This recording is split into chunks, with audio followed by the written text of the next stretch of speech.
Please join me in welcoming our keynote speaker, Congressman Joaquin Castro.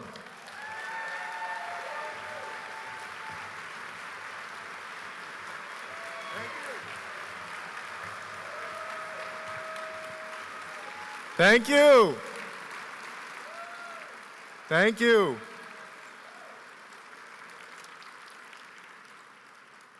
How's everybody doing? Good afternoon. Are there any proud Maine Democrats here? I want to say first thank you to Chairman Bartlett for all of your hard work in building the Maine Democratic Party. Also, thank you to our Executive Director, Katie Mae Simpson, who reached out to our Executive Director in Texas and asked if I would come here and join y'all for the afternoon. Thank you also to all of the candidates and the elected officials who are doing everything that you can to turn Maine blue in November.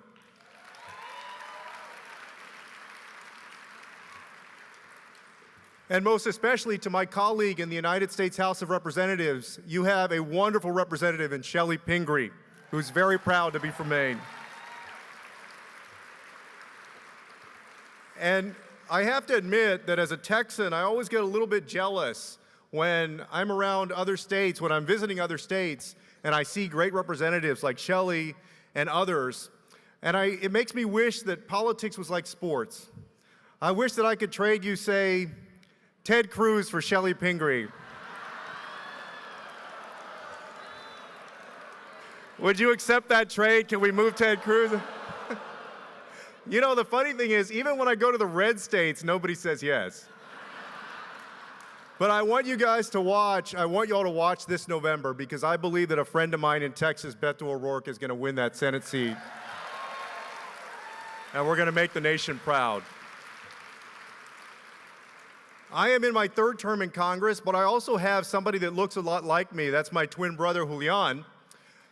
My brother was a mayor of San Antonio for about 5.5 years, and then was asked by President Obama to serve as his cabinet secretary for housing and urban development.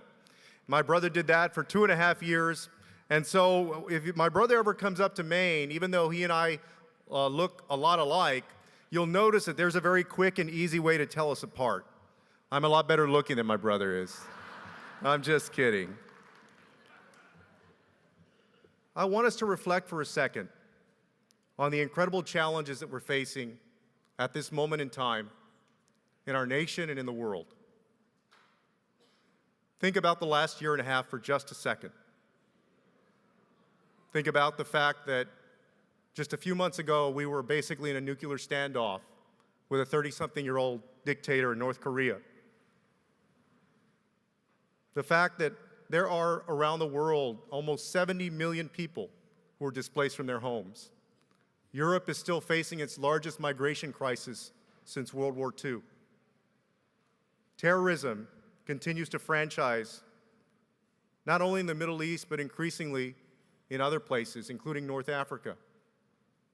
In Africa, groups like Boko Haram have wrought terror, most especially on women and girls in some countries.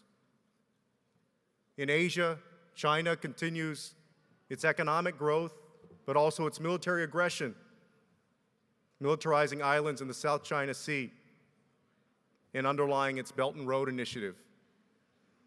Closer to home, in the last few years, hundreds of thousands of women and children have fled the Northern Triangle countries of Central America and have come to the Texas-Mexico border seeking refuge. Russia has become more aggressive on the world stage. In fact, in 2016, they tried very hard to elect a president of the United States. When we think about the challenges at home that confront us, when you think about this administration, I think it helps you realize how important it is, the work that you do today and in the months ahead. Under President Trump, we have the most corrupt president and least qualified president perhaps we've ever had in this country's history. We have a president who's built a tax system that favors the wealthiest among us and the big corporations over the people that need it the most. A president who has attacked our healthcare system so that people are left out in the cold. Many can't afford their medications or doctor visits. We have an immigration system that's completely broken, so that now the Department of Homeland Security is separating mothers from their children at the border. We have very deep challenges in our country, and even though on paper we have a 4% unemployment rate, there's still so many Americans who struggle to put food on the table, whose wages don't seem to ever go up, whose jobs sometimes disappear from their towns, and their lives hardly seem to be getting better. This is the moment that we confront now as Americans. And we have a choice this November, whether we're going to stand up for the values and the ideals that have made this nation great, or whether we're going to stand down to Donald Trump and the Republicans. We have a choice about whether we're going to stand up for the values of freedom, democracy, and opportunity. When I speak of freedom, I speak as somebody that represents Military City, USA. Are there any veterans here? Thank you to our veterans for your service to our nation. Once upon a time in San Antonio, we had 5 military installations. We still have a large one in Joint Base San Antonio. But San Antonio, like many towns in Maine, is a place that knows the high price of freedom. There are many mothers and fathers who sent their sons and daughters to faraway places and never seen them return. This is a nation that knows the cost of freedom over the years. The second one is democracy. Because we're a free people, we get to choose our leaders. And I hope that this November, you'll replace your congressman in the 2nd District and elect a Democratic governor.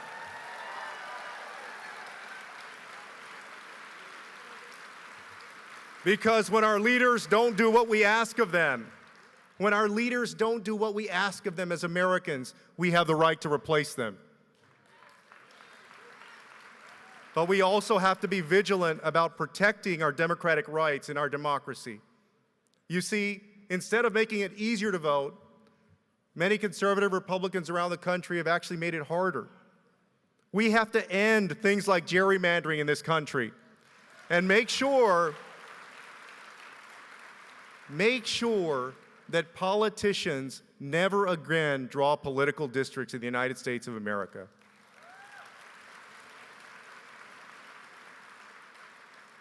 We need to end Citizens United so that big money does not dominate our politics. And get rid of voter ID and move to automatic voter registration so that people can actually participate. I mentioned that I believe that there are 3 fundamental values, among others, that have made this nation special among the nations of the world. Much of our politics over the years has often been fought over the 3rd value, and that's opportunity. You see, I think that what really distinguishes our country from other countries in the world is that together as Americans, we have built a nation of opportunity. When I say that, I mean that there is an infrastructure of opportunity here. Just as there's an infrastructure of roads and streets and highways that helps all of us get to where we want to go on the road, in America, if you think about it, there is an infrastructure of opportunity that helps all of us get to where we want to go in life. It doesn't mean that the government does your homework for you when you're going to school, or that the government builds your small business when you're trying to work and build it up yourself. But it means that we've constructed a system where if you work hard and apply yourself, you can actually succeed and support your family. So when we think about things like great schools and universities, when we fight to make sure that students can afford to go to college and repay their loans, when we fight and support public school teachers and ask that their wages keep up as they should, when we fight for a healthcare system where people can actually see their doctors. And by the way, that's why we fight so hard to protect the Affordable Care Act.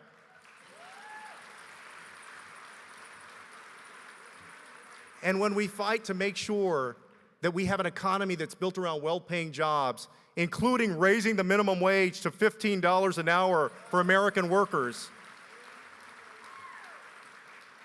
What we're talking about is an infrastructure of opportunity that will allow people, not guarantee anyone, but allow people to achieve and pursue their American dreams. That is the country that my grandmother came to know many years ago. She was the first person in my family to come to the United States of America. My grandmother came here in 1922. She came here as a 6-year-old orphan with her younger sister, who was about 4. My grandmother came here because both of her parents had died around the time of the Mexican Revolution, and the closest relatives that could take her and her sister in were not in northern Mexico, but were in San Antonio, Texas. That's how my family ended up in San Antonio.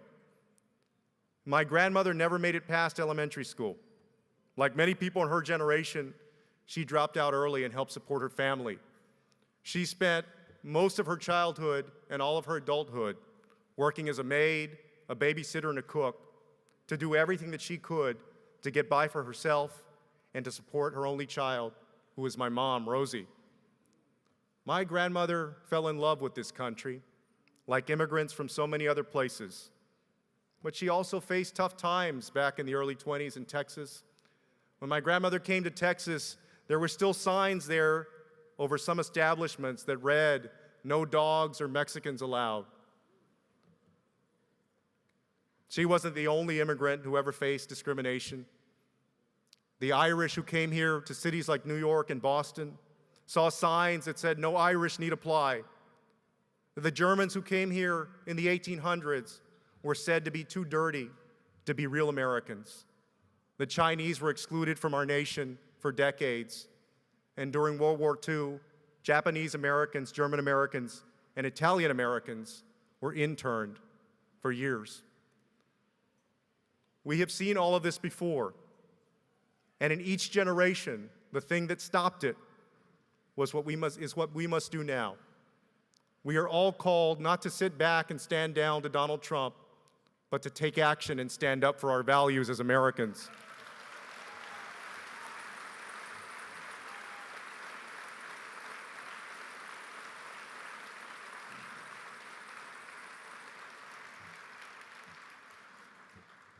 The Constitution and our founding documents, our founding fathers, never guaranteed us that a man like Donald Trump wouldn't be elected President of the United States. But they did guarantee us a way to get rid of him.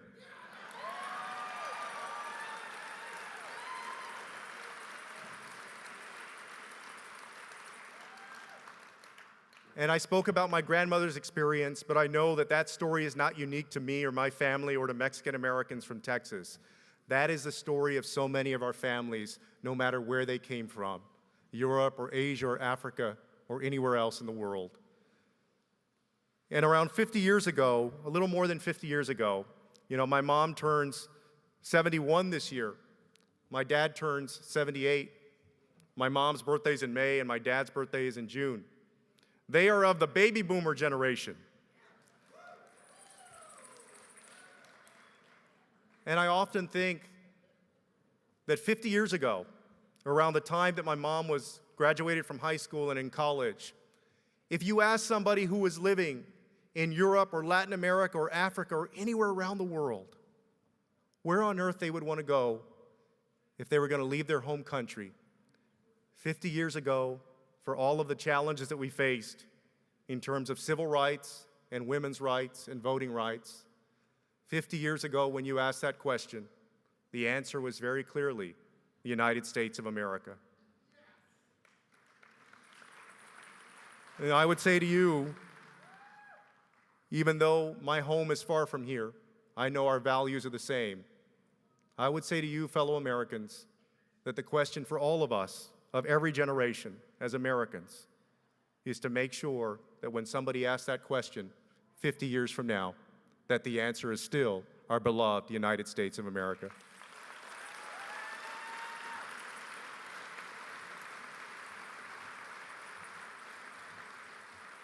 And I believe that this is going to be a great November for us. We've seen more energy than we've seen in a long time. More people get involved.